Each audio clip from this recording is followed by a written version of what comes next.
Halo teman-teman, perkenalkan nama saya Ridwan Ridho Musimarmata, NIM 180301150. Nah, saya dari program studi agroteknologi Fakultas Pertanian Universitas Sumatera Utara. Nah, di sini saya akan menjelaskan tentang pengelolaan lahan pasang surut dan berpirit. Dan berikut lampirannya. Untuk itu, mari ikuti video berikut ini.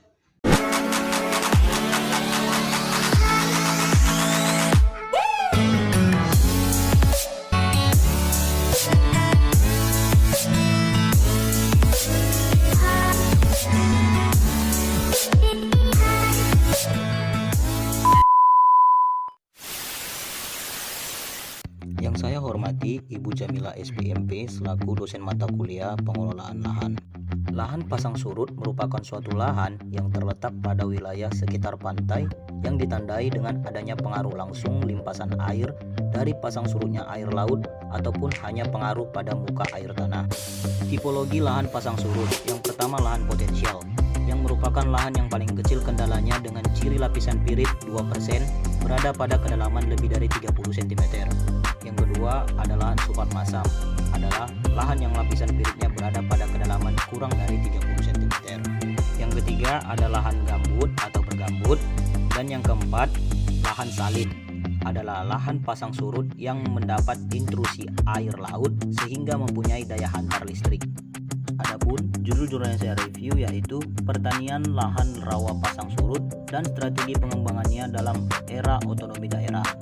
Latar belakang, pemanfaatan lahan rawa pasang surut untuk pertanian masih akan menghadapi berbagai masalah, diantaranya kondisi luapan dan genangan air yang sangat variatif dari satu wilayah ke wilayah lain, jenis tanah yang sangat beragam dengan tingkat kesuburan yang rendah dan variatif, kemasaman tanah dan potensi racun pirit yang tinggi yang dapat mematikan tanaman, ketebalan dan tingkat kematangan gambut yang berbeda, serta kondisi petani yang masih lemah baik dari segi keterampilan maupun permodalan.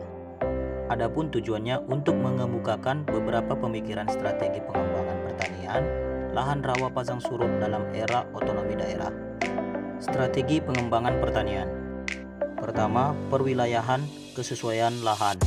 Penentuan jenis usaha pertanian yang akan dikembangkan sebaiknya mengacu pada peta kesesuaian lahan yang telah ada dan hasil-hasil penelitian oleh lembaga penelitian perguruan tinggi negeri maupun swasta. Yang kedua, pemetaan rinci dan pengembangan komoditas unggulan. Komoditas unggulan yang diusahakan pada lahan yang mempunyai tingkat kesesuaian yang lebih tinggi akan memberikan hasil yang lebih optimal. Yang ketiga, pembenahan dan peningkatan fungsi jaringan tata air.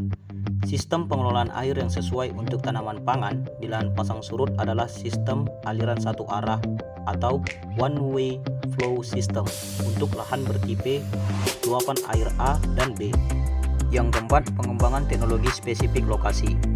Komponen teknologi telah tersedia, diantaranya varietas toleran, pengelolaan lahan dan hara, ameliorasi, pemanfaatan bahan organik in situ, pengendalian organisme pengganggu tanaman atau OPT, alat dan mesin pertanian. Yang kelima, meningkatkan kemampuan dan keberdayaan masyarakat. Mengingat pengetahuan dan pemahaman, keterampilan serta permodalan para petani masih rendah, sehingga perlu ditingkatkan melalui berbagai upaya seperti pelatihan, penyuluhan, dan percontohan. Yang keenam, pengembangan sarana dan kelembagaan agribisnis. Sarana penting yang perlu dibangun adalah transportasi, pasar, penyuluhan, serta fasilitas sosial, kesehatan, dan pendidikan. Sedangkan lembaga agribisnis yang perlu dikembangkan adalah kelompok tani mandiri, P3A, dan koperasi. Lahan rawa mempunyai potensi yang besar sebagai sumber pertumbuhan ekonomi. Maka dari itu, pengembangannya memerlukan strategi pengelolaan yang dapat menjamin keberlanjutan produksi dan kelestarian kualitas lingkungan.